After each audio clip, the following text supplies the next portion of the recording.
We are looking at how to pronounce these word and more confusing vocabulary in English. Stay tuned to learn more. Let's break down the pronunciation. In British English, it's said as wanton, wanton. Stress on the first syllable. In American English, it's rather usually pronounced as wanton or wanton.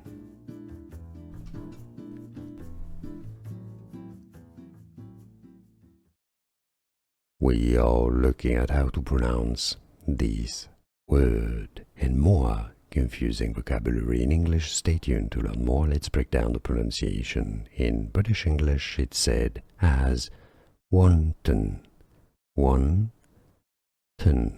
Stress on the first syllable. In American English, it's rather usually pronounced as wanton or wanton.